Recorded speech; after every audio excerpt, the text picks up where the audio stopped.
Hello అండి, అందరికీ నమస్కారం. అందరూ ఎలా ఉన్నారు? ఇది నా డే రొటీన్ లాగు. ఇంట్రెస్ట్ ఉంటే స్కిప్ చేయకుండా చూడండి. ప్రతిరోజు పడుకునే ముందు ఉదయం ఎర్లీగా లేవాలని చెప్పేసి పడుకుంటాను. కానీ అలారం పెట్టుకున్నా కానీ ఒక 10 నిమిషాలు లేట్‌గానే లేస్తాను.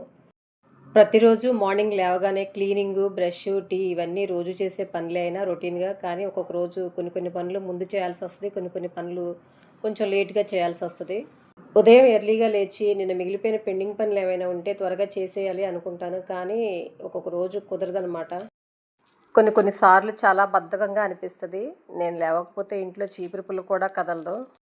నాకే కాదు, చాలామంది ఆడవాళ్ళకి అలాగే అనిపిస్తది. కానీ తప్పదు గదా! మనల్ని మనమే మోటివేట్ చేసుకోవాలి. చాలామంది టైమ్ టు టైమ్ పనైపోవాలని జెప్పేసి టైం పెట్టుకొని మరీ చేసేస్తారు. అందులో కన్సిస్టెన్సీ మెయింటైన్ జేస్తారు. కానీ నాకలా అవ్వదు. కానీ అది చాలా మంచి అలవాటు.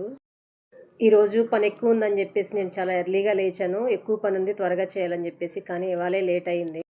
ఈరోజు నేను మసాలా పౌడర్స్, ధనియాల పొడి, జీలకర్ర పొడి, మసాలా పౌడర్ వేసేసి డాబా పైన మిరపకాయలు ఎండబెట్టాను. అవి తొడియాలు తీయాలని చెప్పేసి చకచకా స్టార్ట్ చేశాను. పని పూర్తిగా కంప్లీట్ చేసి పైకెళ్ళి అవి తొడియాలు తీయాలనుకున్నాను. అదేంటో ఉన్నట్టుండి ఒకేసారి పెద్ద గాలి స్టార్ట్ అయింది. దుమ్ము బాగా లేస్తుంది. మబ్బు పట్టేసింది. వర్షం వచ్చేలా ఉంది. అవి ఎక్కడ తడిచిపోతాయో అని చెప్పేసి టెన్షన్ పడిపోయాను. ఎందుకంటే వారం నుంచి ఎండబెడుతున్నాను. బాగా ఎండిపోయినాయి. ఇంకా కారం పట్టించేద్దాంలే అనుకున్నాను. ప్రతిరోజు డేని పాజిటివ్ వైపుతో స్టార్ట్ చేయాలనుకుంటాను. డే అంతా పాజిటివ్ వైపుతో చాలా హుషారుగా ఉంటది అనుకుంటాను. కానీ ప్రతిరోజు అలా ఉండదనమాట. ఒక్కొక్క రోజు చిరాకుగా ఉంటది. ఒక్కొక్క రోజు విసుగ్గా ఉంటది. నేను రాగి సంకటి చేస్తున్నానని చెప్పాను కదండీ! అదే కంటిన్యూ చేస్తున్నానని చెప్పాను కదా! ఇంతకుముందు రాగి పౌడరు దానిలో వేసి మూత పెట్టేదాన్ని, ఆవిరికి మగ్గిపోయేది. అయితే దాన్ని తిప్పినప్పుడు అక్కడక్కడ చిన్న చిన్న ఉండలుండలుగా అనిపిస్తుంది. మొత్తం కాదు, అక్కడక్కడ కొద్దిగా ఉండలుండలుగా అనిపిస్తుంది. ఇలా కాదని చెప్పేసి ముందుగానే రాగి పిండిలో కొంచెం వాటర్ కలిపి లిక్విడ్‌గా చేసి అందులో ఏస్తున్నాను. అలా అయితే ఉండలుండలుగా లేకుండా బావుంటుంది. ఈరోజు మా కర్రీ వచ్చేసి తోటకూర. ఆకుకూరలు ఏవైనా సరే ముందు శుభ్రంగా కడిగి తర్వాత కట్ చేసుకోవాలి. కట్ చేసిన తర్వాత కడిగితే అందులో ఉన్న విటమిన్స్ అన్నీ వాటర్‌లో ఎళ్ళిపోతాయి. కానీ ముందు కడిగితే కర్రీలో ఎక్కడో చోట ఇసుకొస్తది. ఎక్కడొక చోట ఇసుకుంటది. ఆ ఇసుక కర్రీలో తగులుతది. చేసేది లేక నేను కట్ చేసిన తర్వాతే కడుగుతున్నాను. పురుగు మందులు కొట్టకుండా దొరికేది ఈ ఒక్క ఆకుకూరలేనండి. వీటికి పెద్ద పెట్టుబడి అవసరం లేదు. పెద్ద బలం కూడా అవసరం లేదు. ఇత్తనాలు తీసుకొచ్చి చేలో జిమ్మితే అవే మొలుస్తాయి. కాకపోతే సంవత్సరానికి ఒకసారి ఎరువు జిమ్ముతారు. ఆ బలంతోనే మొలుస్తాయి. పెద్దగా పురుగు మందులేం వాడరు దీనికి. నేను ఆకుకూరలు ఎక్కువ శాతం ఈ ప్రాసెస్‌లోనే చేస్తాను. మొత్తం ఏసి ఉడకబెట్టేసి తర్వాత తాలింపేస్తాను. లేదా కొన్ని కొన్ని సార్లు తాలింపేసి ఉడకబెడతాను. ఏదేమైనా టేస్ట్ మారదు. టేస్ట్ ఒకేలా ఉంటది. నా వరకైతే టేస్ట్‌ల గురించి పెద్దగా పట్టించుకోను. ఉప్పు, కారం సరిపోయిందా లేదా అని నేనేం పట్టించుకోను. కొంచెం హెల్తీగా ఉందా లేదా అని చూసుకుంటానంతే. కానీ మా వాళ్ళు మాత్రం ప్రతీదీ పట్టి పట్టి చూస్తారు. రాగి సంకటి కంటిన్యూ చేస్తున్నాను గదండీ! తింటారో తినరో అనుకున్నాను. కానీ పర్లేదు, తింటున్నారు.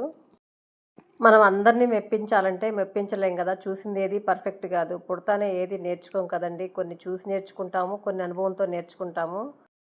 ఈ కర్రీ అయిపోయింది. పోపు పెట్టేసాను గదా! మా వాళ్ళు ఈ కర్రీ ఒక్కటేనా అని జెప్పేసి అడిగారు. ఇక అందుకని జెప్పేసి ఎగ్ ఆమ్లెట్ కూడా వేశాను. ఈ ఎగ్ ఆమ్లెట్ ఇలాగే ఏసేసి దీనిపైన ఉప్పు, కారం చల్లాను. ఆడవాళ్ళకి చేయాలనే ఇంట్రెస్ట్, కొంచెం ఎనర్జీ ఉంటే చాలు. ప్రతిదీ సాధిస్తారు. Multi talented.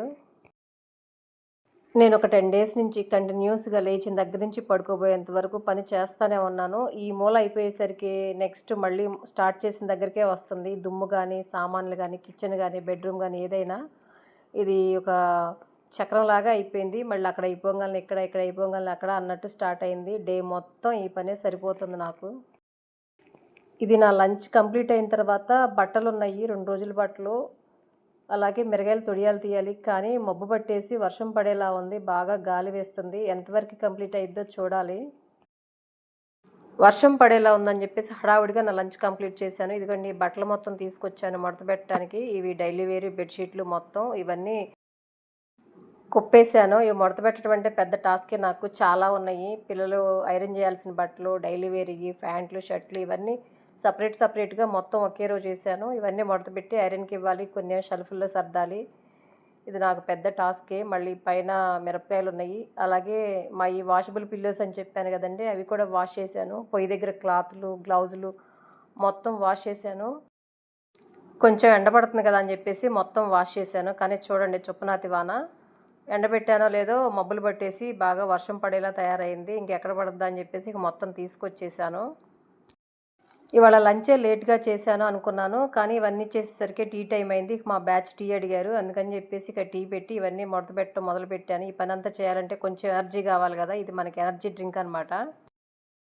ఈ టీ మానేయాలి, మానేయాలి అని చెప్పేసి నాకు నేను చెప్పుకొని ఇది మానేసే టయానికి మా బ్యాచ్ స్టార్ట్ చేశారు టీ అని చెప్పేసి. ఒకవేళ నేను పెట్టకపోతే వాళ్ళ తాతయ్యోళ్ళ ఇంటికెళ్ళేసి తాగేస్తున్నారు. మేము అక్కడికెళ్ళిపోతాం అని చెప్పేసి. రోజంతా ఎంత బిజీగా ఉన్నా ఒక కప్పు టీ ఎనర్జీని, హ్యాపీనెస్‌ని రెండూ ఇస్తది. ప్రతి ఒక్కరి లైఫ్‌లో టీ అంత ఇంపార్టెంట్ అయిపోయింది. మా చిన్నతనంలో ఇంటికి ఎవరొచ్చినా, చుట్టాలొచ్చినా, ఎవరన్నా వచ్చినా మంచినీళ్ళు, మజ్జిగ ఇచ్చేవాళ్ళు. కానీ ఇప్పుడు అలా కాదు. కాఫీలు, టీలు, కూల్ డ్రింకులు ఇవన్నీ ఇస్తున్నారు. కాలం చాలా మారిపోయింది. ఆ టీ తాగేసి ఇంకా బట్టలు మడతపెట్టడం స్టార్ట్ చేశాను. ఇవి మడతపెట్టడానికి నాకు చాలా టైం పట్టింది. చాలా ఉన్నాయి. ఇక ఇవి మడతపెట్టేసి ఎవరి షెల్ఫ్‌ల్లో వాళ్ళకి సర్దేసి ఐరన్‌కి ఇవ్వాల్సిన బట్టలు బ్యాగ్‌లో పెట్టేస్తే ఈ పూటకి ఈ పని కంప్లీట్ అవుతది. మళ్ళీ సాయంత్రం ఏం వండాలా అని చెప్పి స్టార్ట్ చేయాలి. తిండి తిప్పలు మొదలుపెట్టాలి మళ్ళీ. రోజు అందరూ చేసే పని అని మీరు అనుకోవచ్చు. కానీ ఇది చేయటానికి కూడా చాలా ఎనర్జీ కావాలి. మైండ్ పీస్‌ఫుల్‌గా ఉండాలి. ఏమాత్రం డిస్టర్బ్ అయినా, ఏమాత్రం మనకి హెల్త్ బాగోకపోయినా ఎక్కడ పనులు అక్కడ ఆగిపోతాయి. ఈ బట్టలు మడతపెట్టడం అయిపోయిన తర్వాత ఆర్వో క్లీన్ చేయాలి. వాటర్ ఎంత ఫిల్టర్ అయ్యి వచ్చినా కూడాను అందులో నిల్వ ఉంటాయి కాబట్టి, ఆ నిల్వ ఉండే వాటరే కదా మనం పట్టుకొని తాగేది. ఆ ట్యాంక్ క్లీన్ చేయాలి. నేనెప్పుడూ క్లీన్ చేయలేదు. కానీ వాటర్ సరిగ్గా రావట్లేదు. ఫిల్టర్లు మార్చాలి అని చెప్పేసి మా బాబు ఊడదీశాడు. కానీ చూస్తే అందులో చాలా పాచుందనమాట. నీళ్లు నిల్వ ఉండటం వల్ల కొంచెం పాచి పట్టినట్టు అనిపించింది. దాన్ని క్లీన్ చేయాలి. మా చిన్నతనంలో బావిలో నీళ్లు, కొట్టుడు పంపులో నీళ్లు తాగినా ఏ రోగాలు రాలేదండి. కానీ ఇప్పుడు కొన్నిసార్లు ఫిల్టర్ అయిన నీళ్లు తాగుతున్నా ఎక్కడ లేని రోగాలన్నీ వచ్చేస్తున్నాయి. ఇక ఈ దిండ్లకు కూడా కవర్లేసాను, వాష్ చేశానని చెప్పాను కదా! ఇవి కూడా కవర్లేసాను. పనైపోయింది. ఇక ఆ ట్యాంక్ క్లీన్ చేస్తే ఇంకా పనైపోయినట్లే. ఇవాల్టికైతే ఇదేనండి నా డే రొటీను. మీకెలా అనిపించింది? నచ్చితే లైక్ చేయండి, షేర్ చేయండి, సబ్స్క్రైబ్ చేసుకోండి.